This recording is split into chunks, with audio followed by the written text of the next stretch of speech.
It's messing around. It's really cool. Built-in sounds makes it even more fun to play around. And with our sounds, you can't miss. You know, with the sample kings, nobody does it better, baby. Check it out. Here's the front. Learn.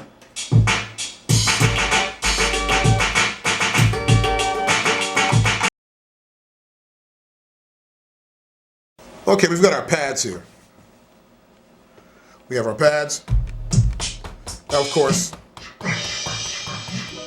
you can have a sample for every pad. Now, our pads are named. We've got pad 1 to pad 16. Now, the middle name, which is in yellow here, corresponds to the mode. Press the mode button. We may want to do the slider function. Press the mode again, you may want to do the load. Once the mode is on, it's blinking, you can press the mode you want to go to. And the last is the number. You see a little number to the right of each pad.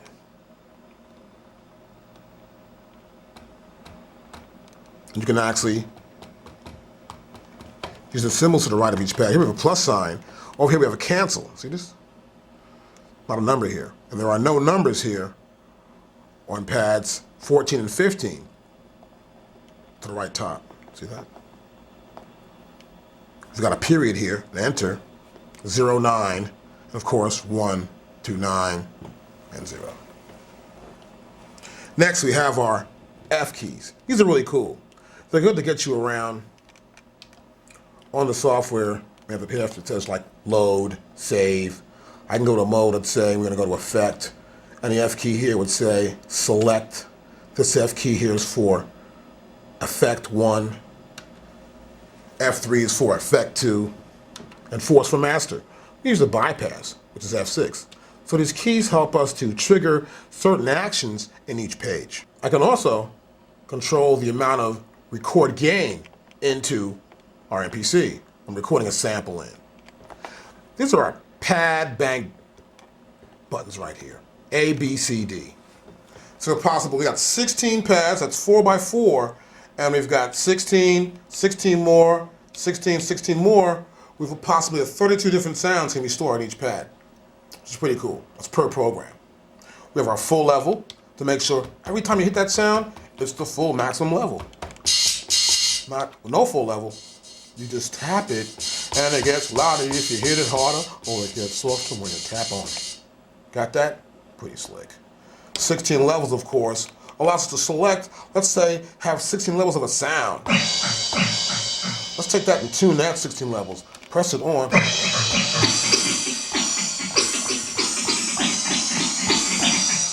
Tuning. Go to 16 levels, take it off. You're good to go. We have our next sequence button. Let's select the extra sequences. We also have our track mute, where each track represents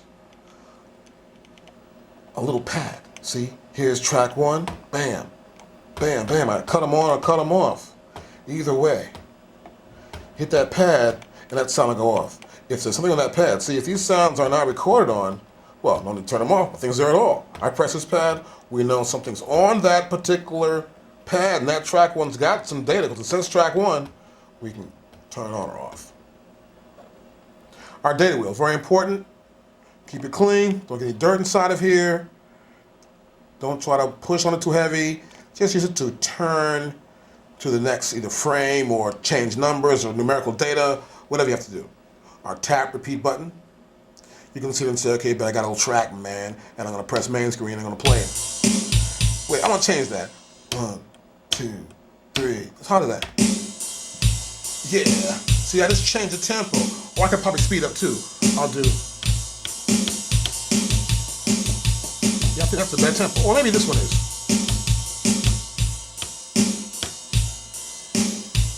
See that? I can change the tempo using my tap repeat button. That's cool and funky, of course. You know, our mode button, that's our main button. Get the main screen, default back. Get something you want to default back to. Let's go back to main screen, start over again. Window.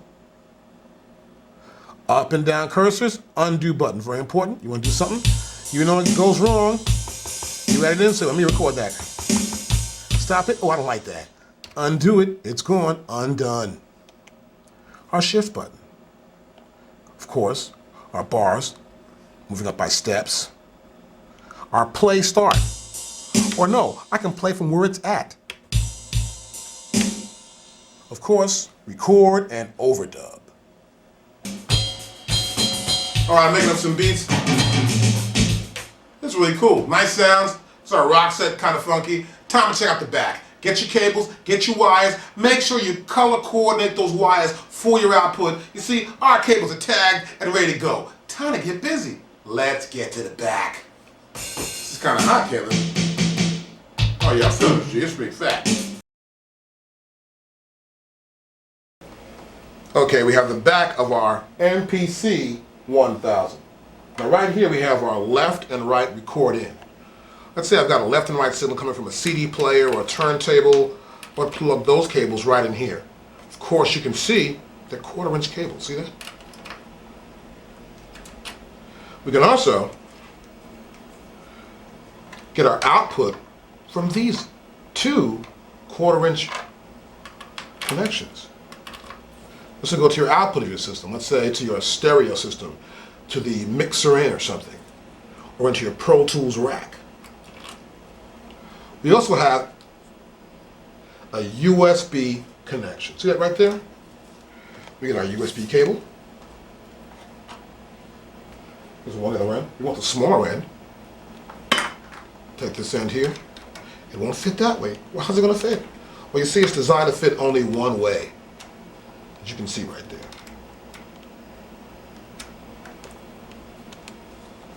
Next, we have individual assignable outputs.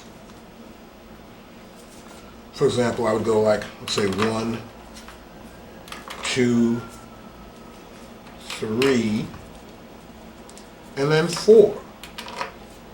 Now, I always label my cables whenever I'm working in any kind of situation. Keep your cables labeled so you know in case the connection is bad or something, you can trace back which one it is. 4 assignable outputs. We also have our digital in and out right here. It's really cool. Next, we have our MIDI section. So our MIDI output, A and B. And we also have our MIDI in, which is 1 and 2. Get the proper MIDI cable. Get a nice tight fit. See, that's a nice snug fit. Make sure connections are always solid and dead on. And we have our power source. Right there, we connect it right here. Make sure you have the proper wattage. Read the back and the front of your manual for that information. And our on and off button to power up our MPC1000. Oh, little bass sounds. Hey, we're gonna do some sampling now. I got some samples in here. It's time to sample, get it busy. Nice little bass sound. Let's do that over. 2, 3.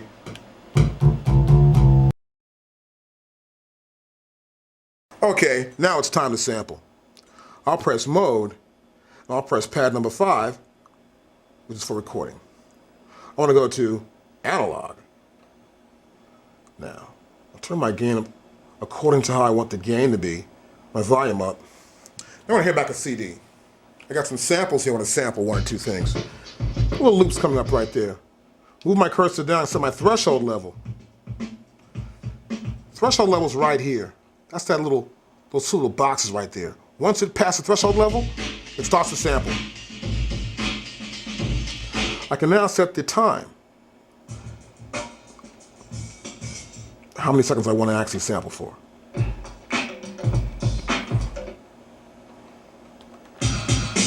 We can also stereo or mono. Right and left. We can also set monitor output or not. You may not even want to hear the sample. You may say it's okay, I don't want to hear the sample. You can turn your monitor off. Now it's back on.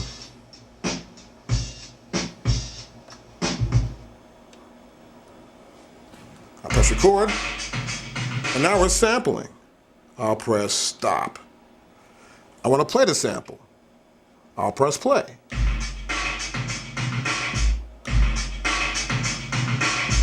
See that?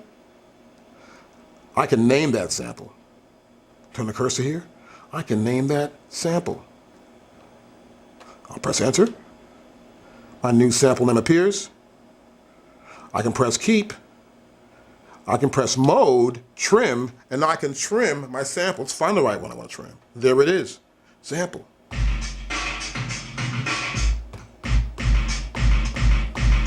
See that? I have to hold it down, of course, and you'll hear the whole sample play out. I can also move the cursor down. Press shift, and the cursor I want to shift, and I can move it up further, the next digit up. I can start editing from, whether tenths, hundredths, or to the end of whatever number would, let's say, be there. I'll press mode, trim again, I'm back there. Move the cursor down. I can move over here, get the end I want to have, get the exact end I want. I'll press shift and the end cursor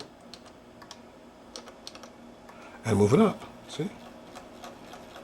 I can even go, well, that's too far. Press shift, press that cursor again, and I'm moving even further increments. And I can get right to where I want to have it at. Hit play on the pad, just to play it. Trying to loop it, see that? I may want to get some more off the edge. Not too much, so now go back. I'll press the shift and press the other arrow in the other direction, and I can go down shorter numbers. Or press it again, and have the smallest amount I can see. You can also press loop.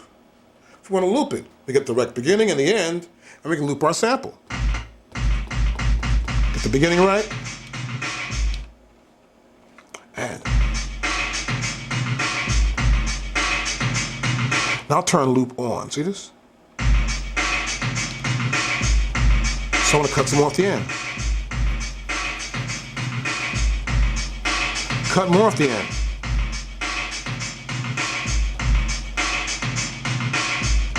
Or press shift. Turn this up.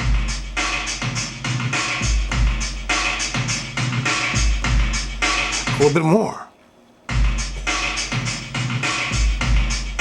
A little more. And you can loop that beat. I can press edit here.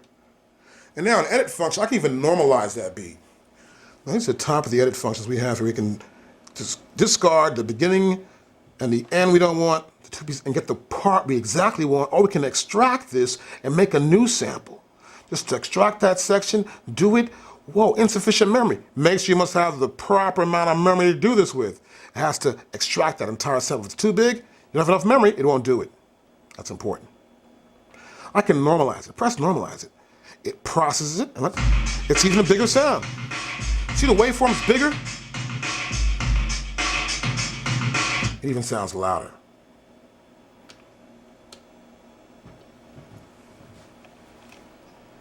Now here we also have our play loop on top of this pad right here. 13. We got play 2 for pad 14. And we've got play from for pad 15. And play all for 16. Now, I don't play my loop. See stop? That's the 2. That's the from, not much there on the from. And play all the entire loop. Or the entire sample, actually. Ah, my cue ain't funky. Oh, the Chinese gong. Aha, so. Hey, what's up, guys? It's time to check it out. It's programming. Hey, you can program your sounds, change the pitch, almost like an MPC1000 or 2000, but it's different. Check it out. You may want to use some sounds already with our MPC1000. You want to put them in a program. Now, we'll press mode, and then I'm going to press pad number 7, which is for program. Of course, the mode light goes out. and I can pick the program, press sample here, F1, I can pick the program I want to check out. I may want to check out this. I hit a pad, as you can see, each pad has a sample on it, and we see the level, the tuning, the range, right there. We can have that particular sample. We can even add another sample there. See that? Or take it out. I can go there and say, okay, I want to add something else. And add something else.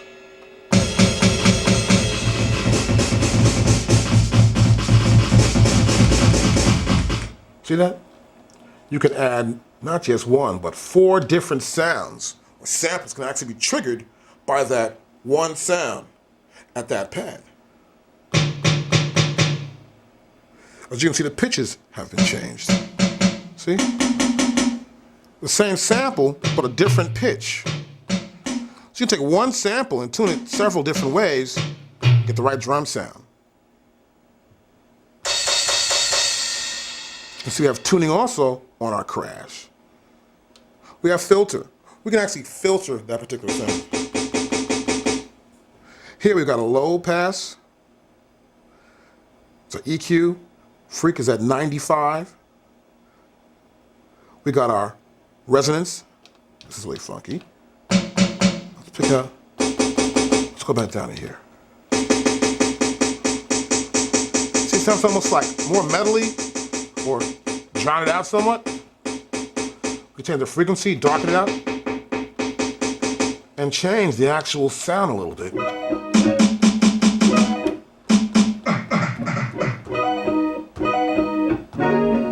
Even change the actual effect on a sample. That's kind of funky. Make it resonate more. Hear that? Make that resonate even more. That's really funky. You can do several filter changes, not just one. As you can see, we can do 2. Low pass, high pass, frequency, the resonance. I can even link them. See that? Super cool.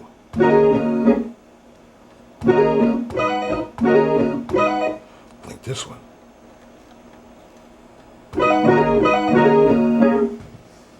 We can also set our parameters. Here, it can be poly. See it play over and over? I can also set the mono. Pick from the top, see that? Or poly where it plays over and over again on top of itself. Part of a mute group there, see that? 1 to 32. We can also set the note for that pad. Hit the pad. That pad is B1, note 47. So MIDI-wise, you might want to trigger a keyboard or something. You might want to know what key triggers this sound. You know, pressing note, we're in program, we can see that. Back to main screen. Yeah, Dave, that's what I'm saying before, man. Come on in, we're gonna do this thing. Dave's here right now. We're gonna get busy. We're gonna take some keyboards and play a little music and put them right here into our MPC. It's gonna be live, so get ready. Yo, Dave, bring in that motif. Let's get busy, G. I'll press play start. We're at the top of this groove now. Groove. All right, this is my man Dave right over here. This is Dave, one of the sample kings. Sound by Lord.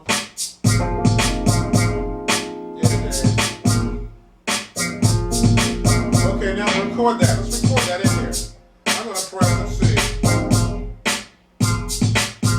Record and go. Yeah.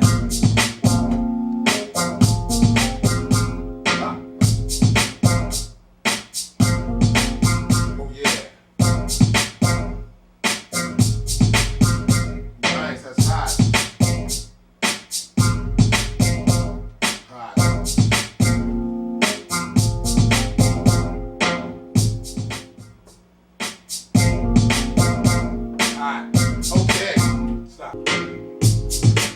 Cool right here. That's not too bad. Now as we can see right here, tempo there is 109. I'm gonna slow it down a little bit more. I'm gonna get it down to about 107.0 on your dial. Got that? It's my big clunky hands right there. That's how you turn that number. See that? From the number right there? That's what I want to get. I move the cursor, press the cursor button down now. I'm gonna press it down one. Now watch what we are. We're here at, look at that. We're on a track. We're gonna improve the track. We're gonna go to track number 3 by turning the dial. Next, I'll go down to drum, and I'll make it a MIDI track. That's funky. Now here, I'm gonna go over, and I'm gonna turn off this program. That actually activates whatever program is in your MPC. Let me turn this down some. There you go. Now, I'm gonna move over here one more time. This is our MIDI channel. I press the cursor button, we're over there. And now, we got our MIDI channel there. I'm gonna 1, 2. The piano we just did is already on 1. We're gonna record on MIDI channel 2A. Remember, we have 2 MIDI ports. Okay, here we go. I'll press stop. And now, we'll record the keyboard player. So now we got this beat going on. We got a new MIDI channel going up here. We'll let Dave play a little keyboard part right into our MPC. I'm gonna press record and play start. 2, 3, go.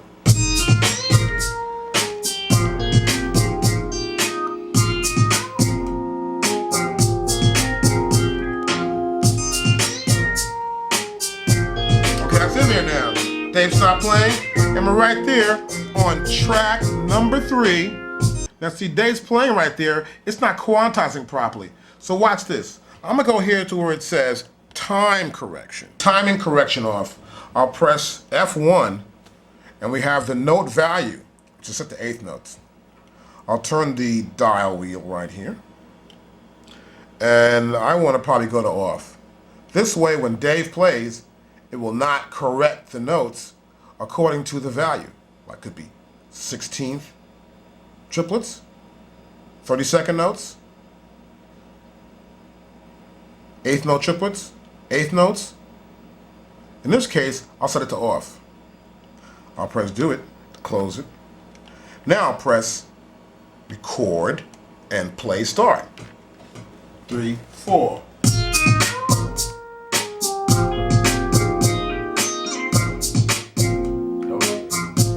That's good, Dan.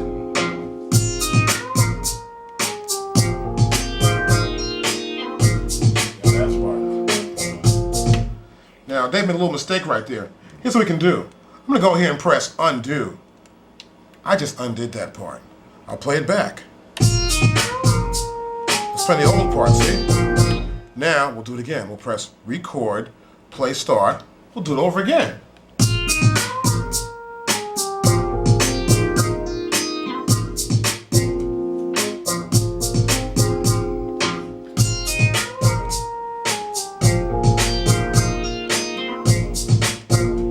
It played exactly what he played. It played it back, see? It recorded the MIDI data into here. It recorded how hard it hit the note, the velocity, the duration of each note, and it's recorded on MPC without timing correction. It's very important to check it out. Do right now, I probably want to just cut a little piece out. I'm gonna go press, let's see, I'll press play start.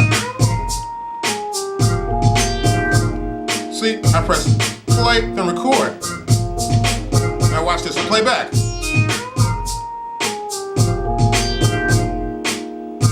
Cut out the part I wanted to cut out. You can also overdub from the top.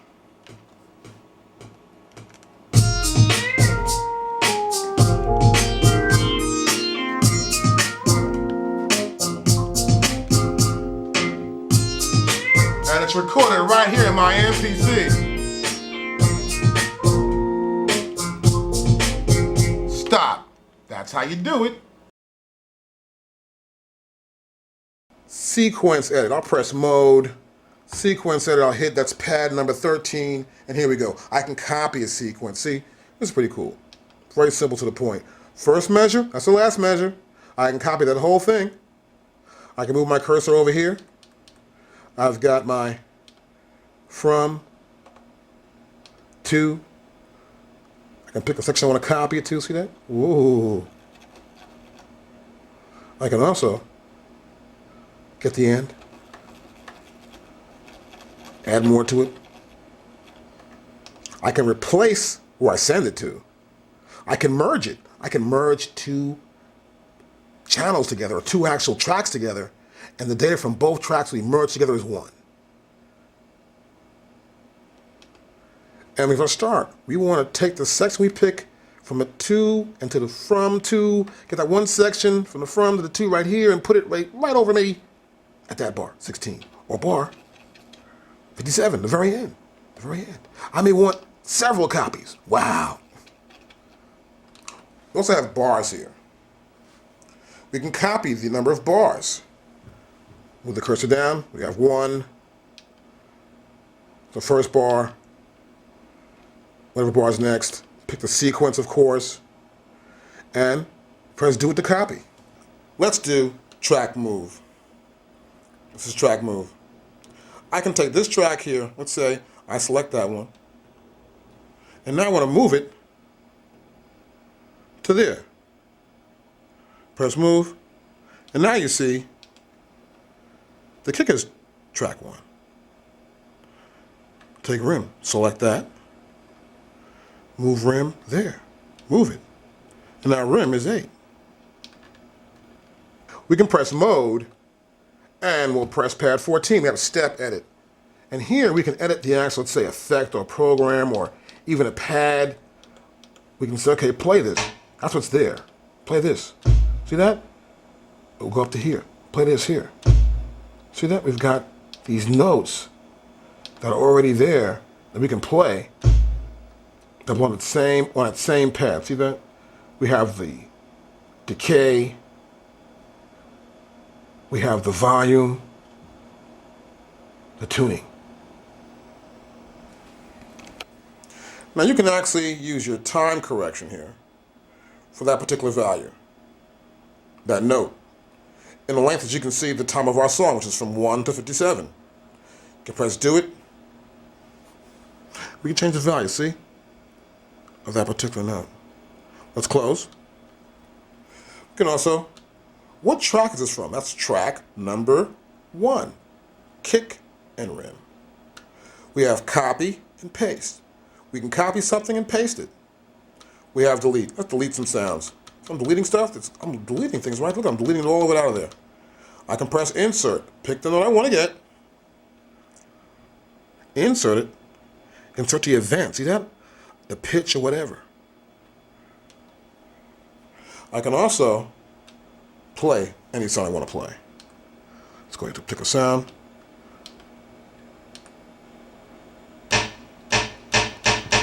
And I'm playing that sound right there.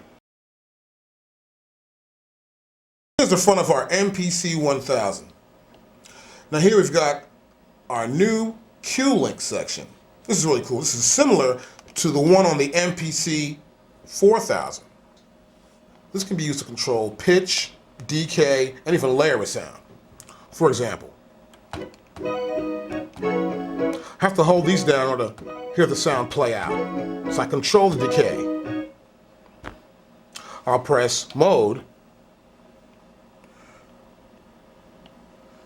Next, I'll hit pad 1. Now we see the pad and our Q. We have Q1 is not grayed out or blackened out, so we have access to Q1, which is right here. I'll move the cursor down to tune rather, and here I can now control the tuning through Q-Link 1.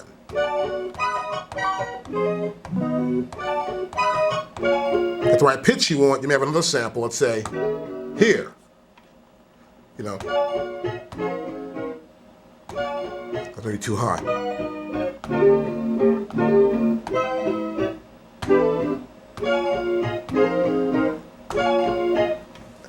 Get your right pitch.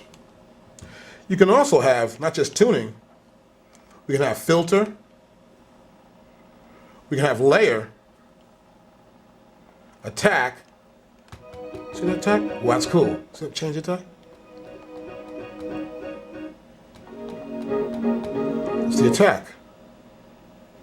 Decay. We can increase the decay or shorten it. See the decay? We cut back on the decay. See that? Or back up with decay. Now, I'm going to take the Q-Link section and make a beat. I'll press play and press, record and play.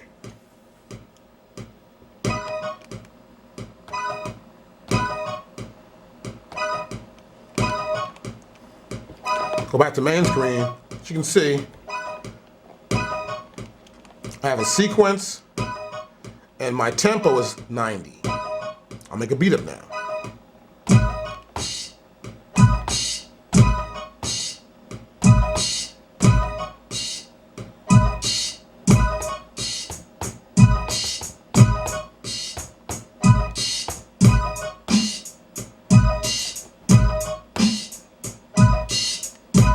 I'll change the pitch of that sample, but it's using my Q-Link. I'll go after touch.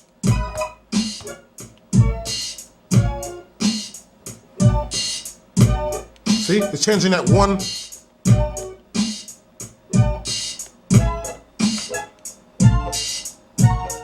So I'm changing the actual sound. It's tied to the Q-Link. Even after I've stopped using record and play. We'll maintain that one pitch, let's say. Now watch this. I'll release the after.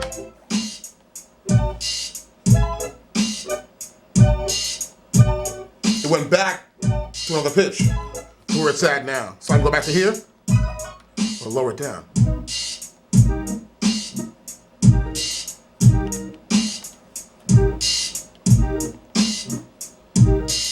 Now we have a new pitch for the same sample.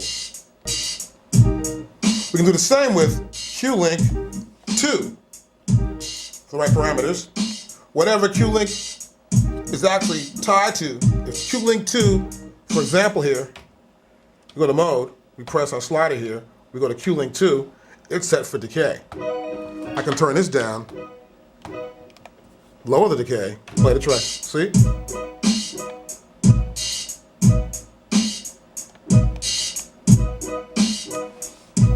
And now we're controlling the decay here and the tuning here. Okay, I can also use the cursor to move back and forth here in my main screen. I can just hit window. Watch this. I'll hit window. This button's already lit here. This is the window button.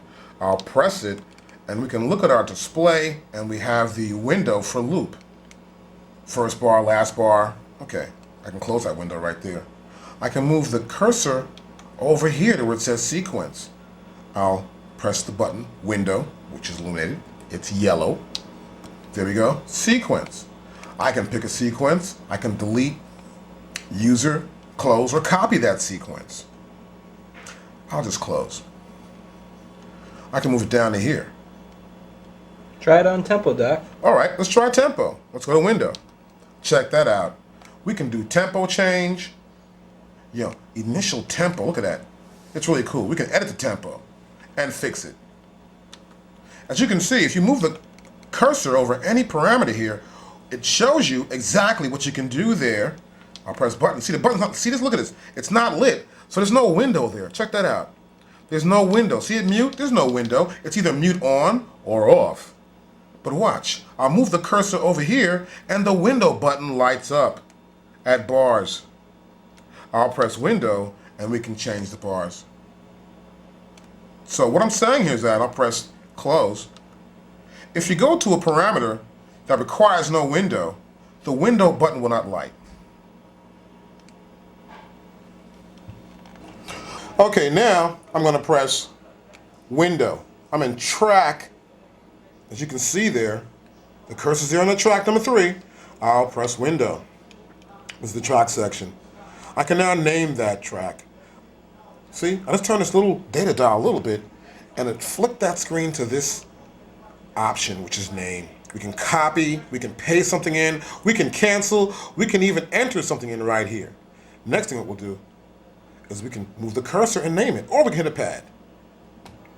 Hit a pad here, I can call it B, move the cursor over again, and I call it A, move my cursor again if I want to, but in this case, I know what I want, S, see it went through automatically.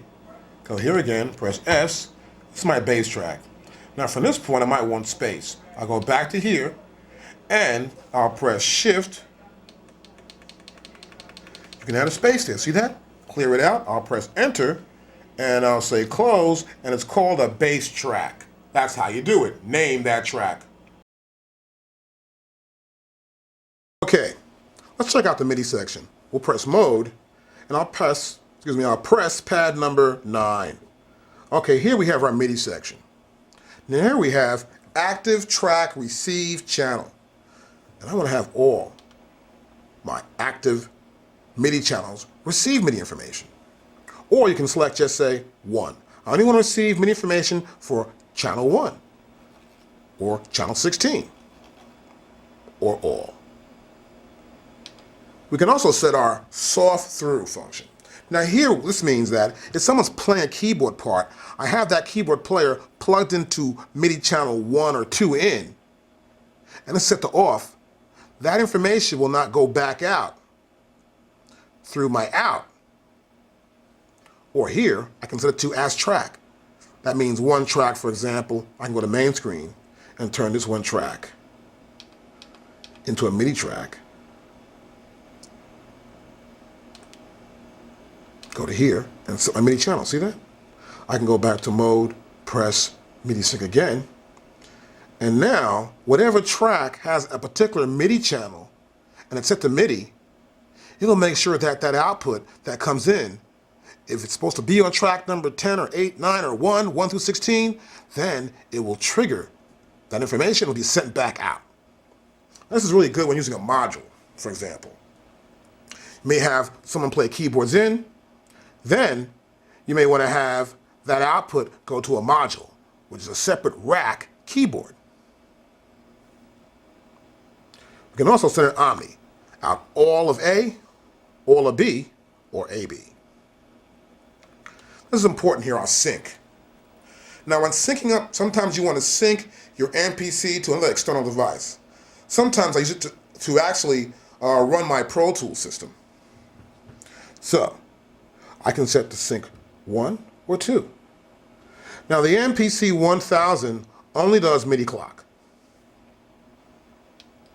We can have it go out of both A and B, or A. Next we have note. We can select the pad and change the MIDI note we want to actually, and see it change with asterisk right there? That's telling us that we've changed that note.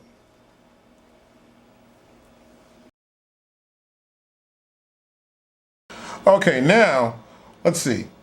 I want to try and use some effects. This is pretty cool. I'll press mode, then I'll press effects, this pad right here. I have effects, so I can select my effects. Now here, for example, I'll select FX1. I'll make this, let's say, this could be something like a tremolo or something. There we go. I'll press select, and I have a tremolo there. I'll go to effect 2. I want a reverb, just what I want. That's perfect. Now, I'll press mode, mixer. I can press effects send, FX send. I can send that particular sound, as you can see right there, we're selected here for this black in that area. And watch, I'm bringing the sound up here. It's going into that effect. That's really cool. It's going right into that effect. What are you using to change the level, Doc? I'm using the data wheel here. Watch this.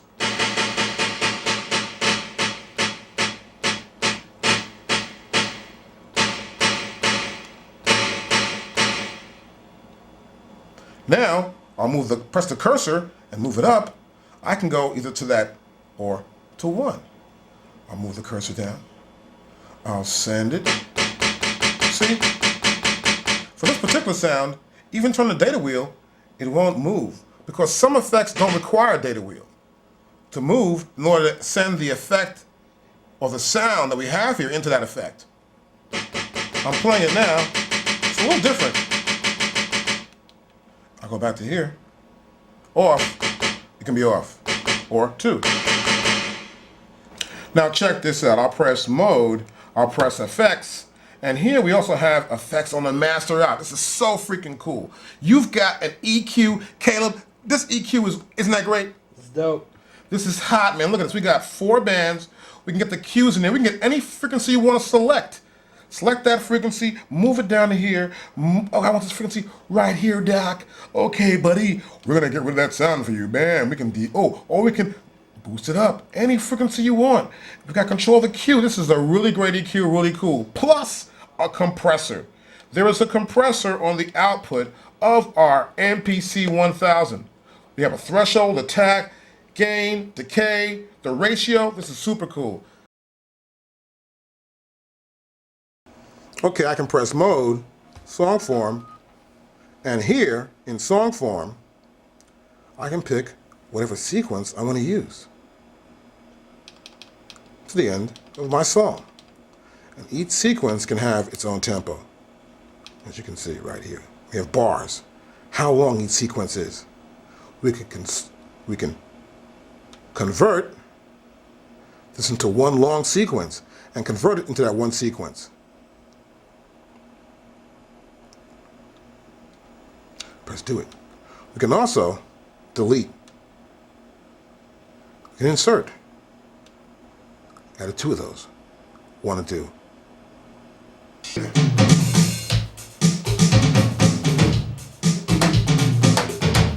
Oh yeah, getting busy once again. It's time. You want to load it. You want to say, hey, I got my flash card. Let's load it in. Okay, Doc. Load those sounds. We got them. Let's load. Let's save. Let's delete. Let's do it. Hey. Now, I'll press load. Mode, pad 2 for load. I can go to my memory card, or internal memory. I can auto load the file. All files, samples, MIDI, sequence, all songs and sequences, the project, the entire file. Folders. We also have our wave and our sequence. How much free memory do we have? We can go to save also. We can save to our memory card, pick a sample. We can save a program, all programs and sample, save a sequence, save all sequences and songs, save entire memory. Here's our size. How much free do we have? We have our utility. Memory card. You can select a device. Right now, all we have is a memory card set up. USB.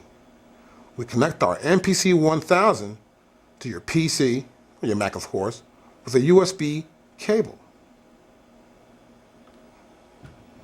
Check this out. This is hot. Take your computer, take the sample sounding out of the computer, take it, put it into the MPC, and use it. Watch this. Get your USB cable ready. It's time to do that transfer from your computer. Transfer from your computer. Check it out.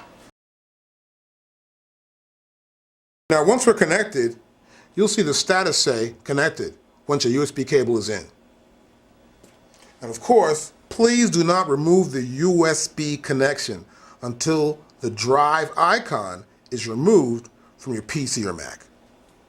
Okay, now I'm going to take my USB cable that I have right here and I'll plug it into my keyboard.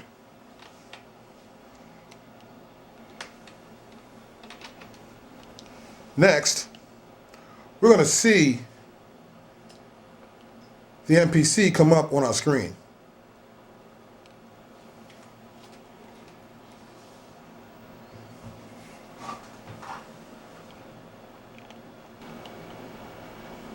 Okay, we can see there's untitled. That means that that storage device is not titled. Well, now I can grab the sound I want to get. I'll take this one right here. And this one. See, it already exists. Already got it in there. He even knows what's on that device. This is my flash card. Now I'm going to open it up. Next, we can see it's untitled. We have 19.9 megabytes available, 3 items. The auto load folder, which contains the files that automatically load into our MPC. I'll close this. And we also have the 2 WAV files I put on the flash card. I'll close that window. Then I'll grab my flash card and throw it in the garbage on my Mac.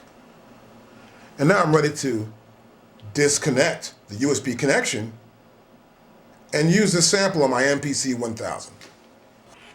Now, I'll go to load, and I'll see it here on my memory card.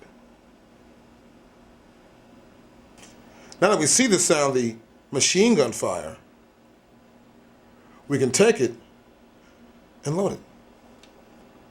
Okay, it's a great machine. We showed you a lot. Get our next level tape. I'm gonna start making beats, quantizing, hit patterns, things to really do. Also, it's important. Get the latest software whenever. Visit SoundKings.com. We'll tell you when it's gonna come up. And you know you need some fat samples. Who to come to? The Sample Kings, baby. Remember, nobody does it better. I'll see you on a few.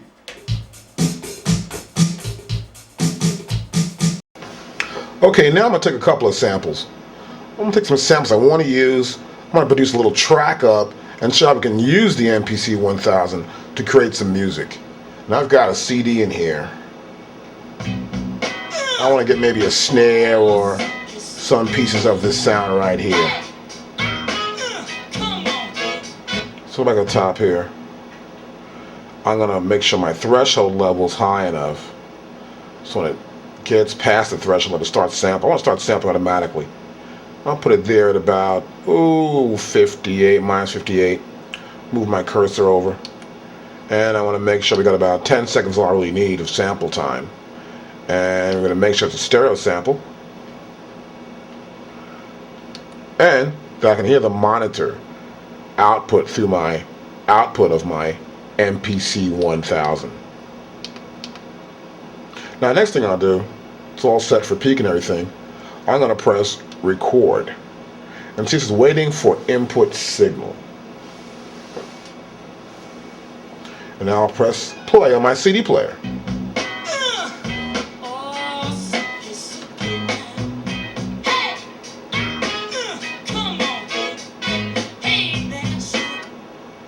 And there we go. We got a sample.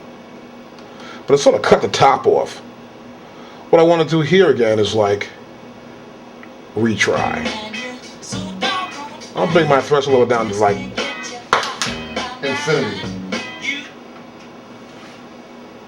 And we're going to try it again. Now see, it's already recording. See that? That's one thing. You go to infinity, you're automatically going to be recording that sound directly into your MPC1000. Watch that. So now I press record. I move it to minus 63 there, waiting for input.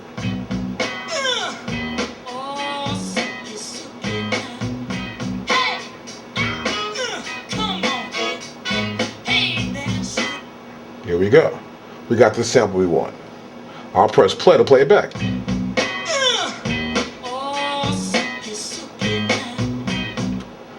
Cool. Now, I want to name the sample. Always name your sample, know what the name of that sample is going to be. It's very important to know the name of each sample and have it named properly. I'll just call this beat. B E A T. Let's put an A here. There we go. And I'll press Shift Space.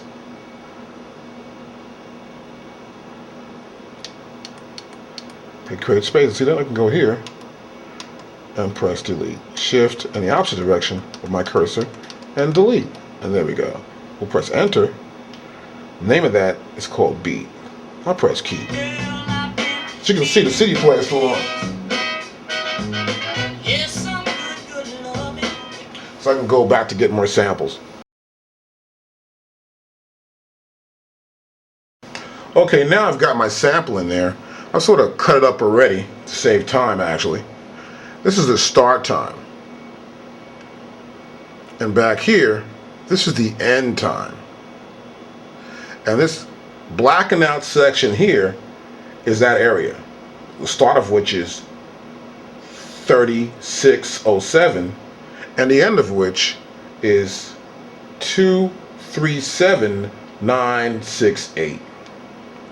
Now, these first four pads correspond to sections that we have isolated here in our sample.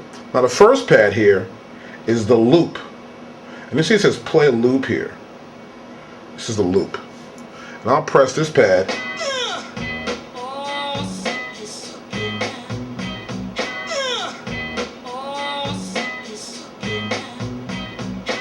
Let go. And it's playing this section here, which I've already set to become a loop, which I have the beginning of the first hit. And then here, it loops back to the same hit. Now here, the play 2 section, that has this section right here that I'm not going to use, the very first hit of the beat from the record. Then we have our play from section.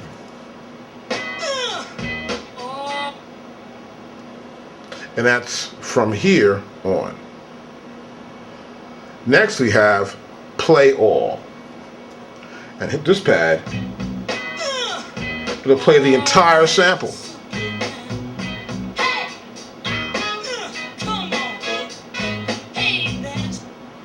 And so we play this entire sample from the beginning to the end. That's very important. Now, as you can see here, we have a little lock-like right there. Let me move the cursor there.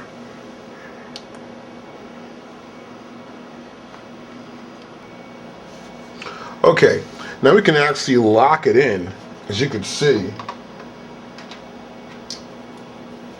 we have a little lock here. See that? It's in the latest software. And we can unlock that loop. Let's just unlock it in. Now, I can also move the cursor up and over to my loop on or off. Now, if I hit any other pad below these 4 pads,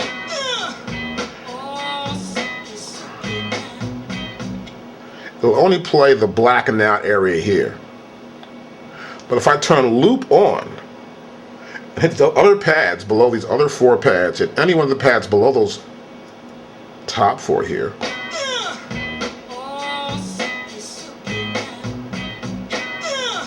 see? We're looping it again.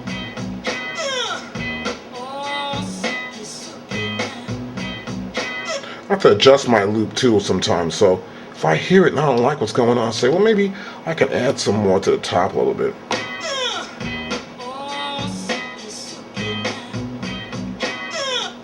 I may want to add a little more.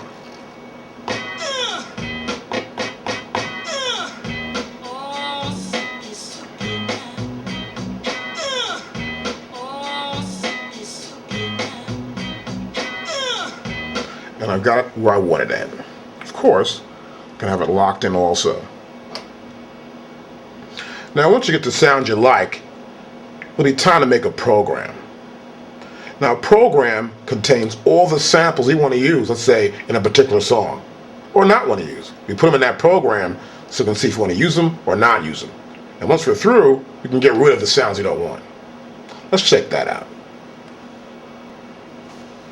Now, sometimes when I get the sound I like, for example, right here, I think it's great. I might want to press edit, and then I might just want to extract that sound. I might want to just extract that sound. As you can see what this diagram shows you, where you get rid of this, we get rid of this, we get that blackened out area. I'll press do it, and it extracts the sound and gives it a new name, as you can already see. And that way, I've got the sound I like. I can also see it much more clear at the beginning and the end of the pieces that I have right here. As you can see, the waveform looks a little bit more accurate than it does when it was much longer and stretched out. and I can get the exact piece I want as I see it in front of me. Okay, now I want to sample something else and show you one more thing. I want to go to record.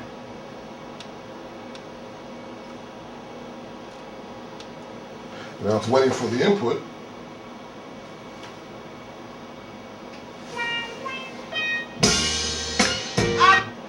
Okay, you probably heard that song before somewhere.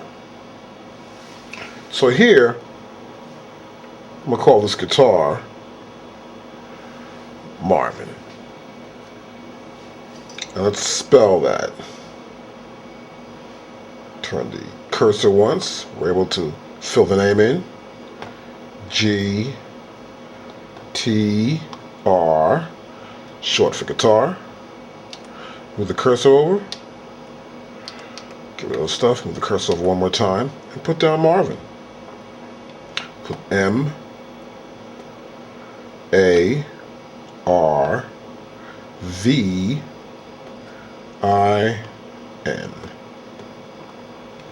Enter.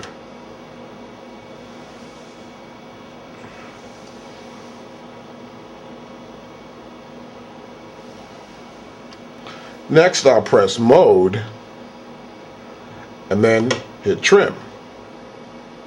And we see there we have our sample, which is this Marvin.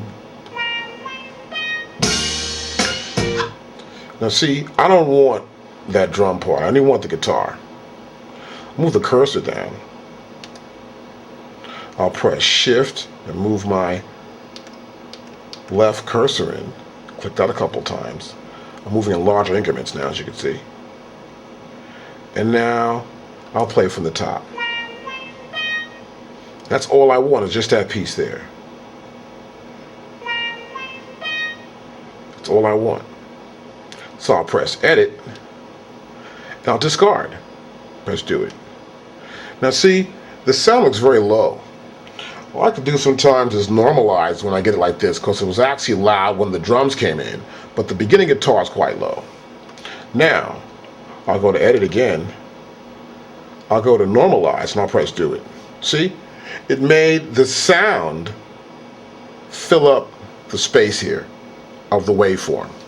This waveform is much bigger than it was before. This way, when you normalize, it sounds very low. You can get that sound much louder. And now I'll play it.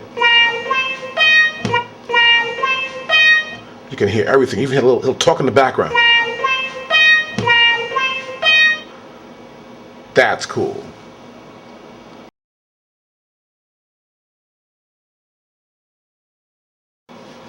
Now, once you've got the sounds that you've liked and you think the sounds are worthwhile using, and you're ready to put them in some sort of song form, the first thing to do is set them up in a program. So you'd press mode first, this button right here. The button's blinking right now. And you want to press this pad, which corresponds to program. Now here in program, I want to make a new program. So I'll press the window button. And now I have the capability of making a new program. I'll press F3, and I can name this program. I'll turn the dial. And now I'm going to name the program. As you can see, it says program. So I'm going to put down, let's see. I'll name it Skings. I'll hit the pads to correspond to what the letters are. It's K, I, N, G, S. And I move it to here. Cursor over. I'll press shift and press my left cursor button to delete those. And then I go one button over. Move the cursor button and move that cursor one step over, and I'll put down demo. D-E-M-O.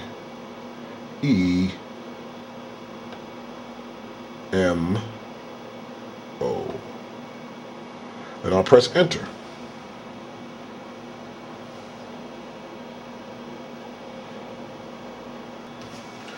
Okay, now once I've got my new program, which you can see there it's called Sking's Demo, I want to take the new samples I've put together and put them in this program so I can use them to make up some beats up. Now, I'm going to press Mode, going to press Program, and see I have my Sking's program right there. As you can see here, we have 1, 2, 3, 4. I can put 1 to 4 different samples there. Of course, we're in the sample section, which is Open, Filter, Parameters, and Note, and Purge are all within this program. Now, so I'm going to use sample. I'm going to pick a sample I want to put there. I'll put that first sample I had called Beat there. Hit the pad.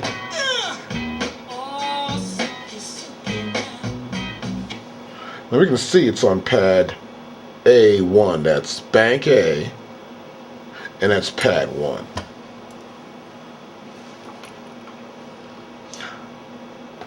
I'll hit pad 2, and now it says A002. I'll pick the next sound I want to put there. And that's that little sample I got right there.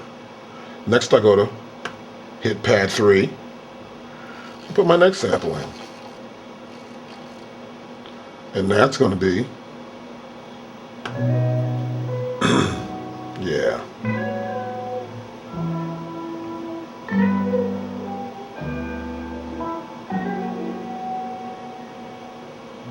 Then I've got pad 4.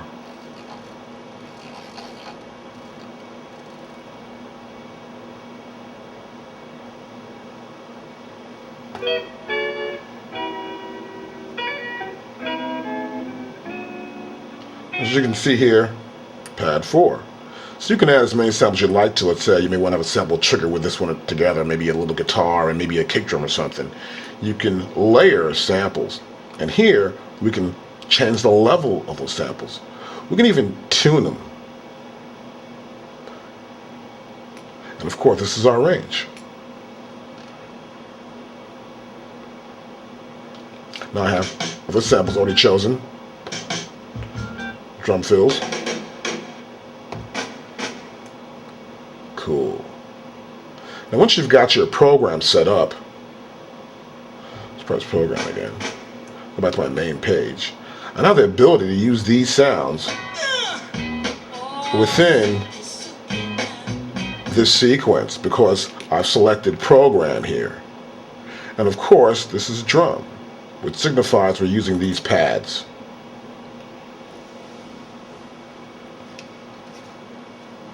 Now when you program, it's important to make sure that your parameters are set for your samples or even the filtering. Now here I'll press parameters. I want to make sure when I hit a sound, like for example this is A6 and that's a fill. So I hit it a couple times, it repeats and it overlaps on top of itself. I'll go to like mono, keep hitting it, and it only plays one time. Just try to trigger the sample once. Now I hit this several times, and you can hear it overlapping because we're in poly mode. We have this voice overlap.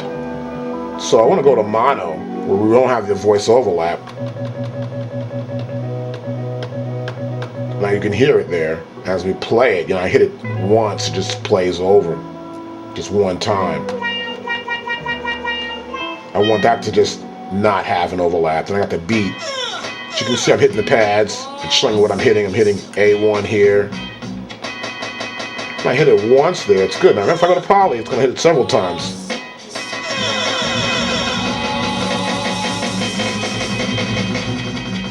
So make sure you have the actual voice overlap set up the way you want to use it.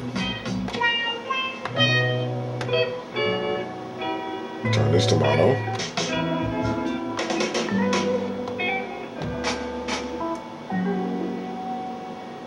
Okay, now I'm about ready to go. And also sometimes I may want to filter something. All depends. So I'm going to take a guitar sample here, and I can actually pick the type of filter, the low pass filter, and I may want to lower the frequency here. You can hear it change somewhat. See it less. We got less of the highs. So it's maybe a low pass filter trying to let the low level slide through. We can add resonance to it also. And turn the highs up here a little more. Get some sort of overtone going on here. Where those little resonance, you can hear the little resonance of this actual string along with our effect.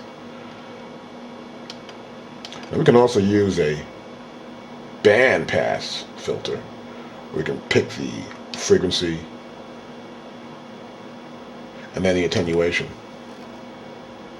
Whether you want to raise it or decrease it. You want to decrease that frequency. Play it again. And you can hear it. That frequency has been decreased by 12 dB. We can go here. Attenuation, I can raise a little more. -6 we'll use. See that?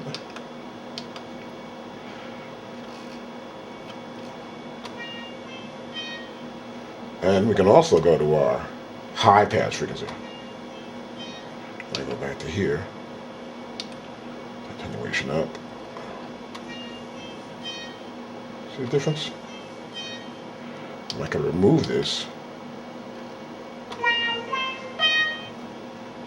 So we can actually use the frequency to change and filter some sounds out that we may not want, or some sort of, presence in that sound. We may want to eliminate some frequencies.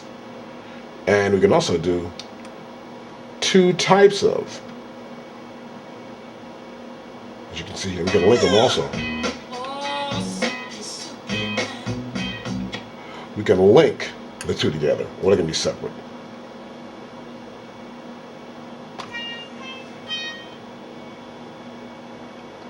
So in this case, for this particular sound, I won't use any filtering right now. So I have my sample, got the filter set up as off. I also have my overlap voice set to mono. Well, next, I want to take this sample, or the samples I've chosen, and make a beat up.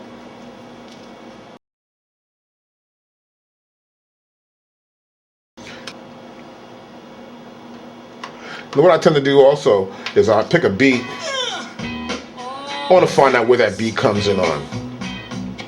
Now this is going to come on the 2. 2, 3, 4, 3, 2, 3, 4, 4, 2. See that? So I go 2, 3, 4, 1. So I'm going to tap this button right here and get some idea of where my tempo should be at, get an idea.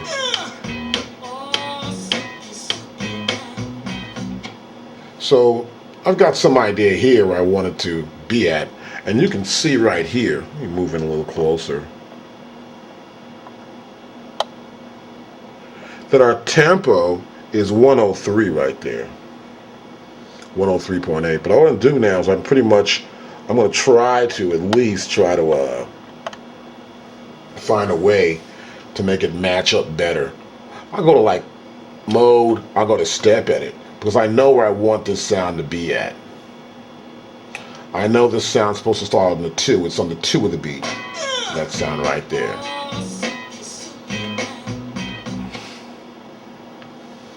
So, what I can do is I can either do it in step edit, where I would select that bar. It'd be in the first measure and would come on 2. And I'd put the pad there, as you can see right now. I'd have the pad here. This would be 001 period 02 period 00. I'll be playing the program. That's A1 and 37. Or I could tap it in at that point. I can go to main, press record, play start, and get a metronome. Let's turn our metronome up some. Get our sound a little louder.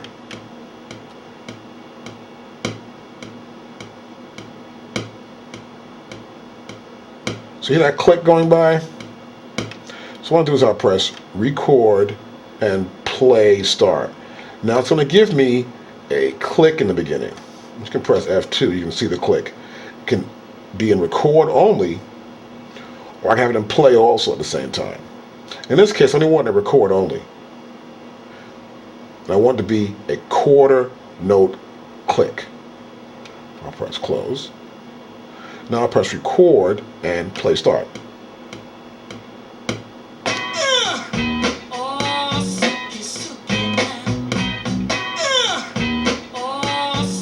Now I'll turn off this overdub.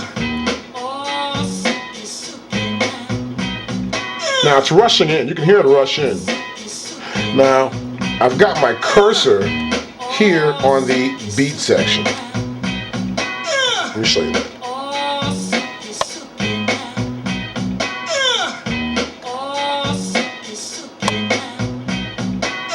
As you can see there, it's on the beat section. Well, now what I want to do is turn this dial here, which is my data wheel.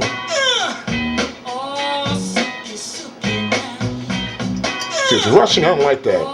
I'm going to turn the wheel here and get it the tempo I think it should be at.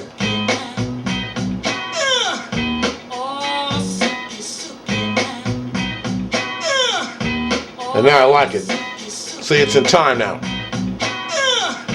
And a way to check that sometimes is I would go here with my click, and I would probably want to hear the click also in play. I'll press close. Let's hear the clicks in time.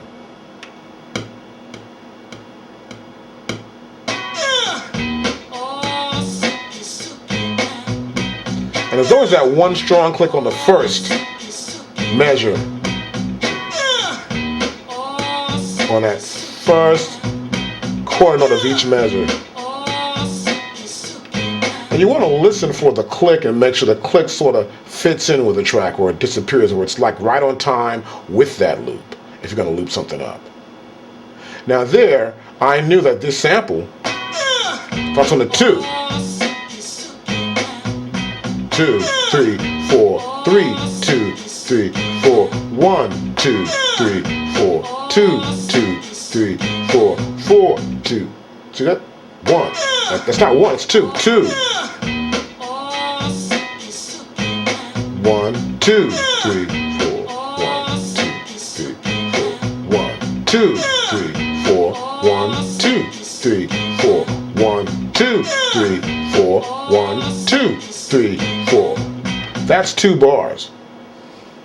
And as you can see here, I've made the sequence just 2 bars. Right there, just 2 bars. So this way, I've got my sequence set up to the size that I want that loop to be with my sample. And my tempo now is 102.6. And that's how you can actually loop up a beat with your track, providing you know where that beat starts at. Now sometimes you may want to get a sample, it'll start on the 1.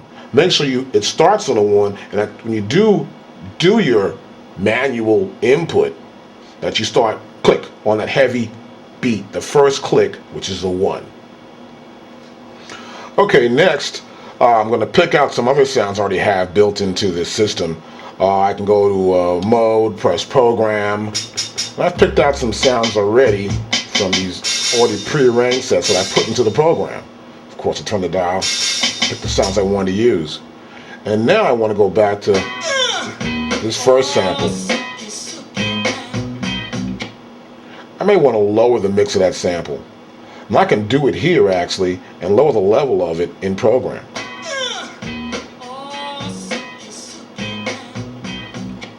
Or I can go back to main and I can press mode and go to mixer. and lower it here.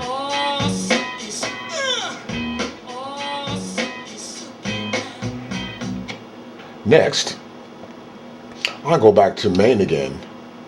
I'll select a new track, since the first track has that drum loop on it.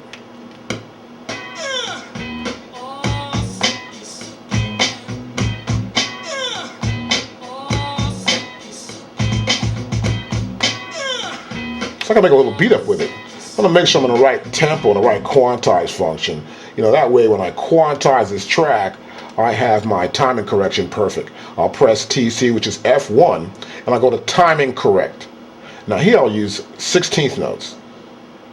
Swing, 50, and we're gonna do it through the entire time of the first measure up until the end of the second measure, and it loops right back over again. So it's all set to go. Now I'll just press record and play start. Get those 4 clicks in the beginning before I start recording.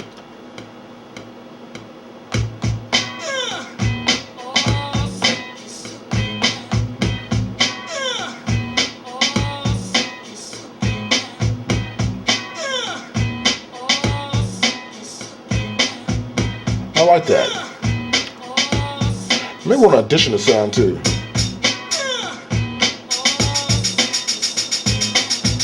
I can press repeat. Now how that happens is that it's repeating in the 16th note value. Now I'll press F1 again for timing correct. And here, as you can see here, it's 16th note value. So when I press this button now, it'll repeat that fast. Close it. And I'll press play. Press this. Or it is.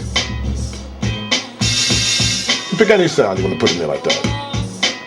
But for right now, I want to put in that little hi-hat. I'll press overdub, and I'll press play so I can start to actually record.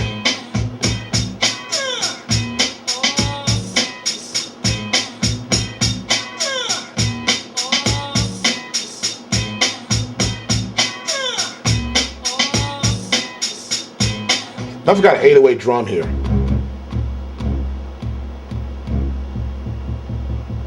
It's kind of like a little distorted, but not deep enough for me. Now here's where I can go into tuning.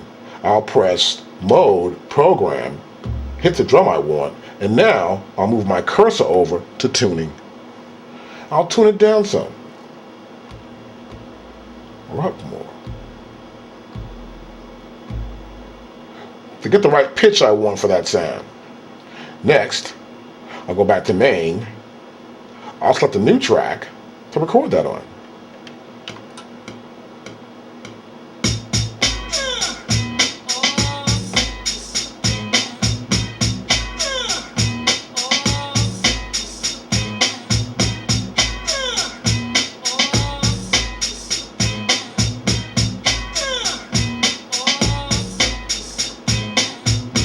Now if I don't like that, I can press erase. I'm gonna listen back to it a little more and figure out what I want to do here. I'll press stop. I want to erase that part. I can press erase and then pick the one I want to erase. I want to erase this part right here. And I'll erase it throughout the entire sequence. And it's on track 3. I'll press do it, and it's gone.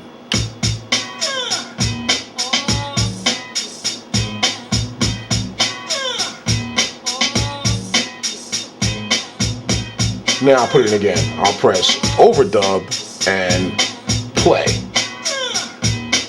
I'll put on a 1. That means the first beat, that first measure.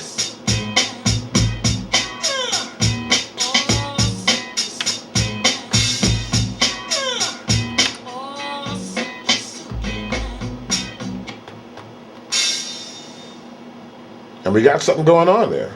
Now, I can even turn some tracks off if I want to. I can mute this first track, the beat.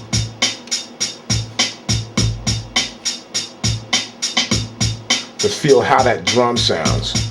And if the metronome is still on, I'll go to turn that click off. I call it a metronome, but it's actually called a click here on this machine. And now, play start. Now I'm going to unmute this track number 1.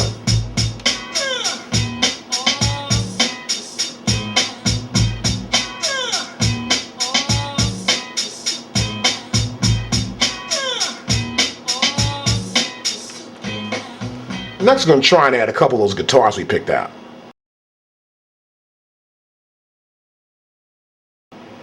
Okay, next, I want to check out some of the samples. Now I've got the beat here on track 1, and I've got the pattern I made of the beat. I've got an 808 bass drum on track number 3. I want to use another sample here, this one here. That's obviously too slow. It's very slow. See, it's real slow for this pattern. Now the beat is playing, obviously, as you can hear. I can press mode and then press program. I'm picking the sound and we've changed to a program section here. So while I'm in mode here, I can actually edit my sound and see how it really sounds in a track. So I can turn the dial here and change the pitch of the sound actually.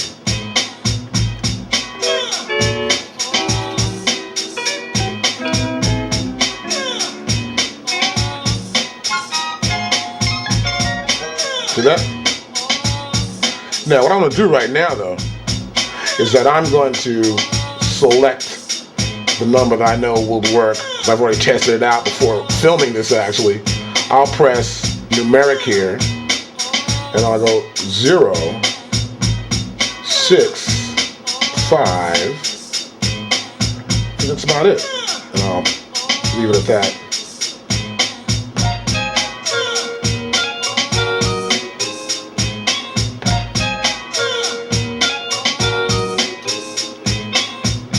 Now I'll press back to main. I'm going to press overdub play. Now I'll be able to play within the track on my new track, which is track 4. 2, 3, go!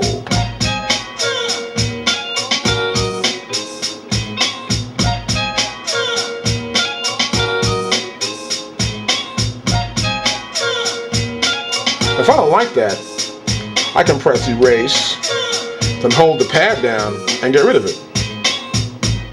See, it's gone now. Now sometimes when I throw a part in, I may not want to have a timing correction going on. I want to hit it and put it where I want it to go. I'll turn the note value off for timing correction. I'll close the window here. I'll press record and play start.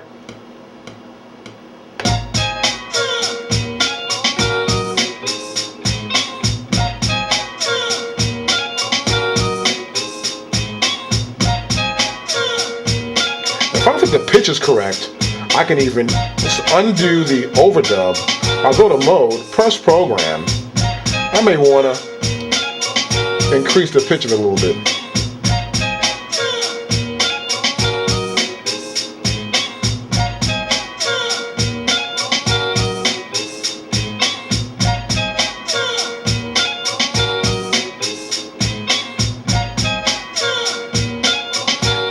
If I like it, I can keep it. Go back to main.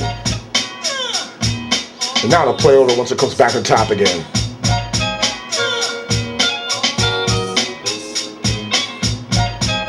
I can also mute.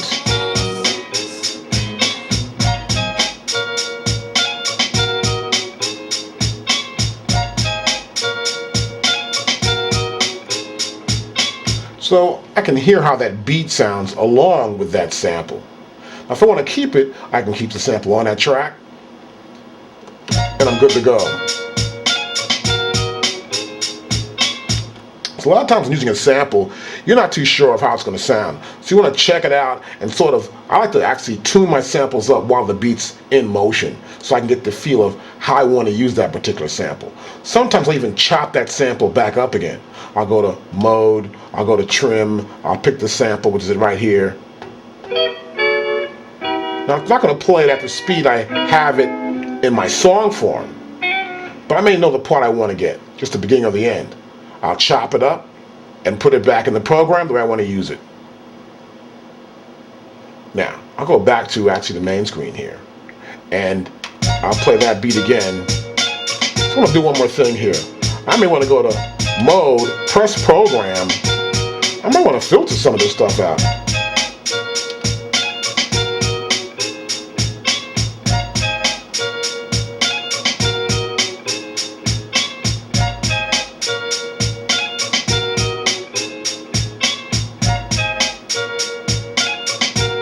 Here it changed somewhat.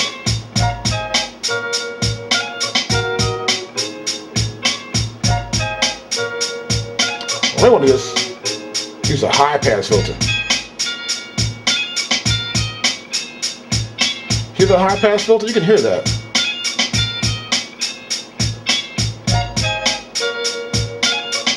So I'm going to go back up here. Let's put the highest pass.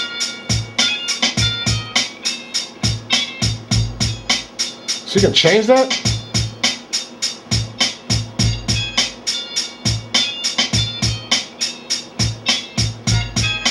So I can change the high pass filter if I'd like to. I get a better feel. I go back to main if I want to use that like that. So it sounds almost in the background. I'll turn back on my other sample.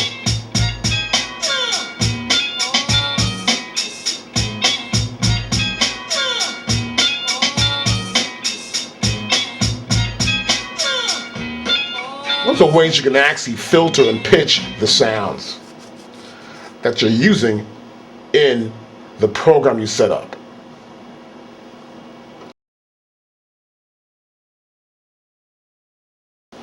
Okay, now I've got my two samples. I got that one sample I had in the beginning, which is one long sample, and chopping it up into two samples, where it's like. So I've got the sides picked out here, and I'm going to edit this one up. And instead of extracting, I'm just going to make this be the permanent sample. So now I've got two new samples. I've got this one. And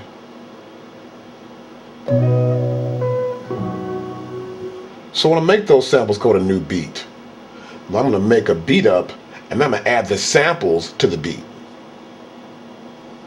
Okay, so I've got my new sample. I took this one long sample I had before and made it into several. And so I've got just one piece now as compared to before. I'm going to press mode, go to program, and change this other one on pad number 4. I'm going to make it read a new sample. Go to sample for pad number 4. Next. So that's already got that same pitch change information I have from the last thing I did. So I'll go to numeric and hit 0, and then it's all. Turn the filtering off now. That high pass filter still on there.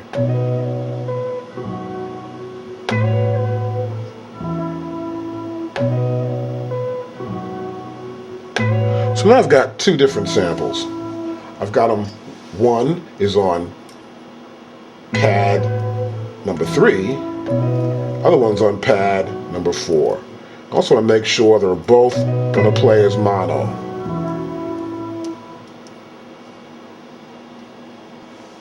Okay, I've got a little pattern I want to make up here. Let's go back to main. I got these little samples. I like to always experiment with my samples. I'll make up a little beat here.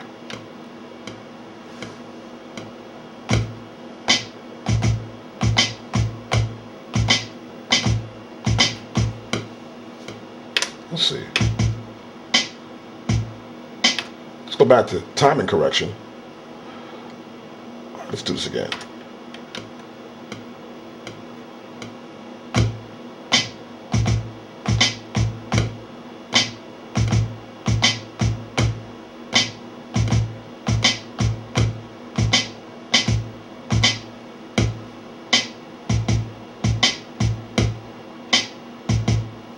See, it didn't play back the way I played it. You notice that?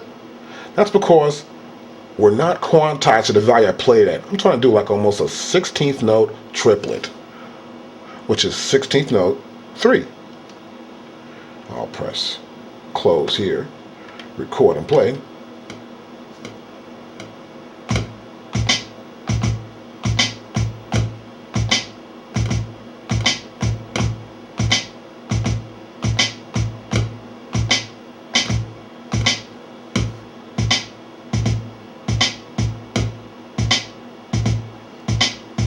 Hear the difference now?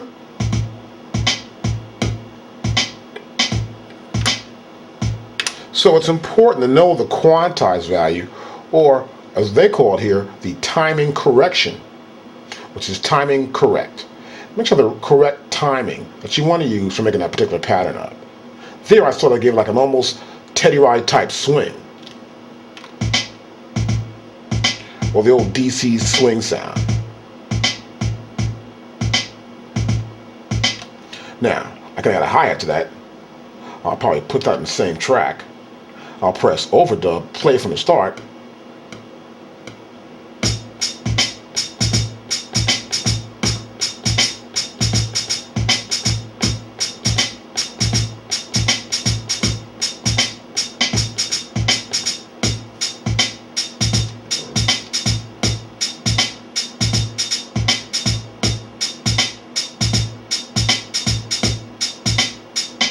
I can even press mode, press mixer, and adjust my sounds.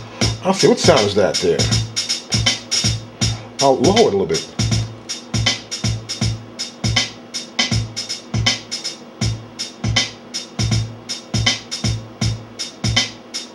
I'll go back to main, and I'm still able to record back into my track. Now I'm gonna go back here to this first track. I got this guitar here. Kind of slow, right? I get to pitch it up if I want to, or flip it, like sort of play it the way I want to play it.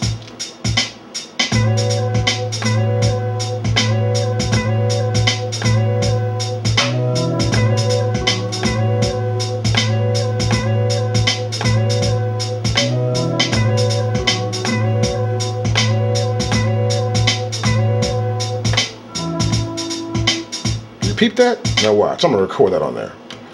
2, 3, 4.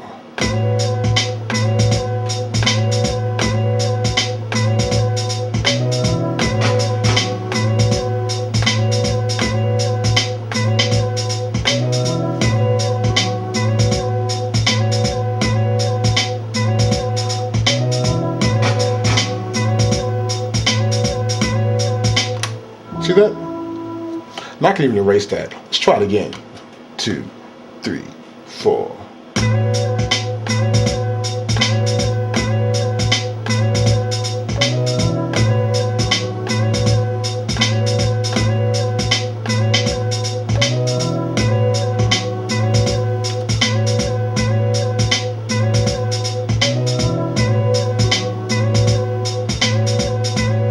I can even actually edit that. I can go to here, mode, go to trim.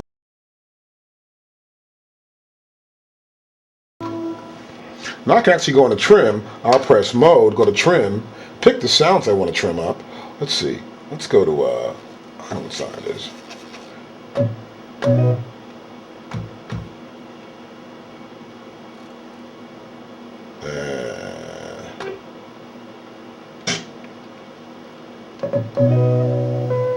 That sound right there. I may want to just get that that part right there. I'll press shift, press my left cursor. Once I move the cursor over to the end, and then let's get this part here I may just want to use. Then I'll select the next sample.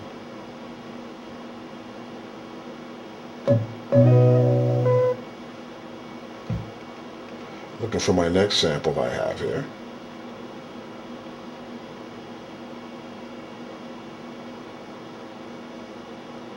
Here, I'll go back to program, and I'll select it.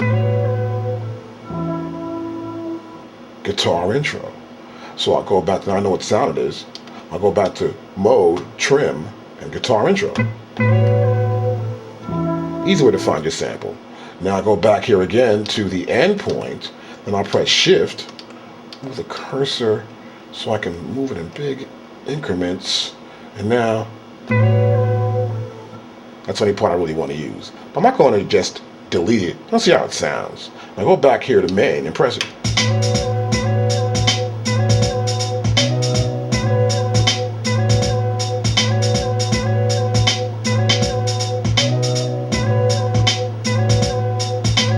So you see, it's not overlapping no more. Even add some more stuff to the drums now if I want to. Put a new track up.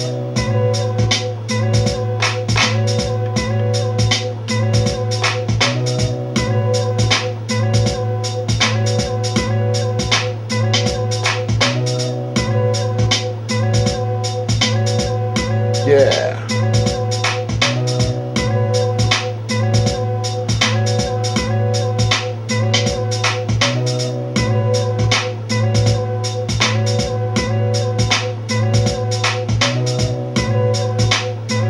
Or an 808 here.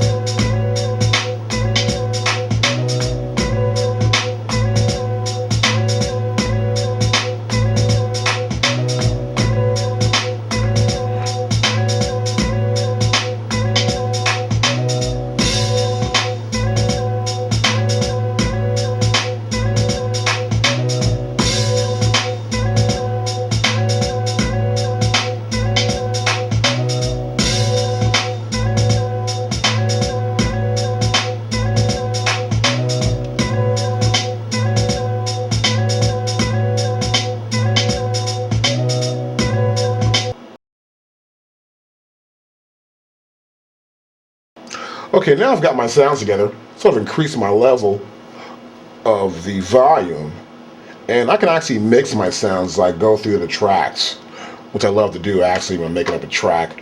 I'll press the play start,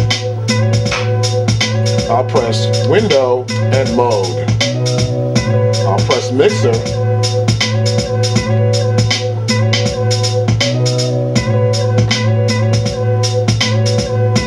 must pad number 3, I'll bring it down some.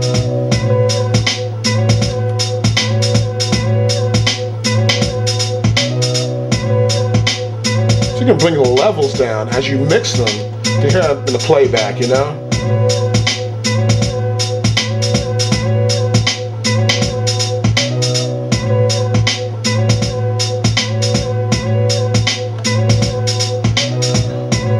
And you can see the outputs are all stereo, as you can see there. See that affects these overall sounds.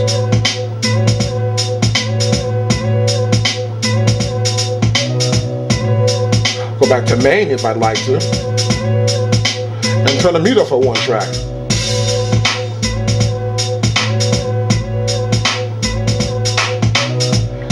I'll press mode, go back to mixer. I know my clap somewhere here. Here's my clap. Cool. Central reverb, see that?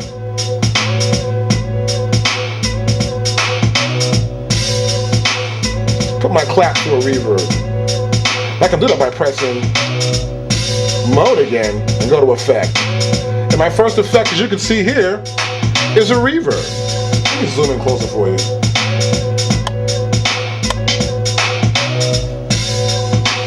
And that first effect is a reverb right there.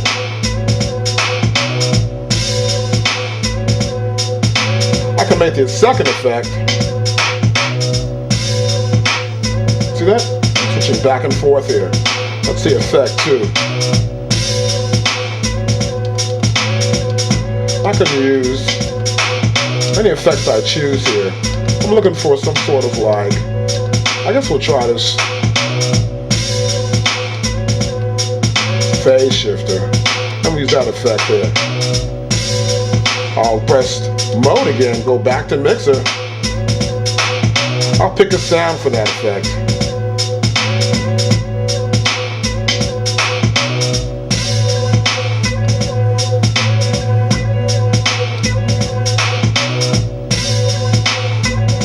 See, I've added an effect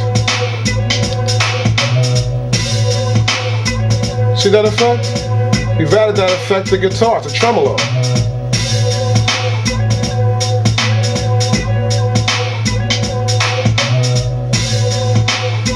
Now some effects that you use, you can actually, as you can see here, as I did with the clap, I'll go back to main, and then I'll press solo to hear it back solo, and I'll press mode and go back to mixer and press play start. So you can turn the level of that clap up. That means we're sending more of the clap into the effect of the reverb. Now I'll press main again, and I'm going to go to solo the guitar track. And now I'm in the guitar track, which is 2. I'll press mode again, go to mixer, and then you'll see here with the tremolo effect, it just has to be on. I'll turn the effect off here. We're back to the original sound. So that means in the tremolo effect, you cannot control the set into it. It's automatically set up in the MPC1000. So you can actually add effects to the overall sound, which is really cool. I'll go back to main again. I'll turn solo off.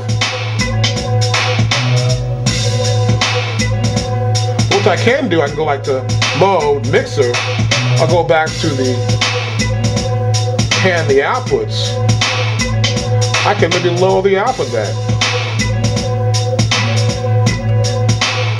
Of those guitars, see that? I control the send into the tremolo from the actual output here.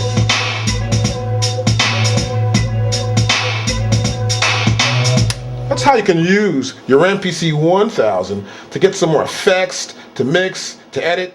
We've shown you a lot of stuff here.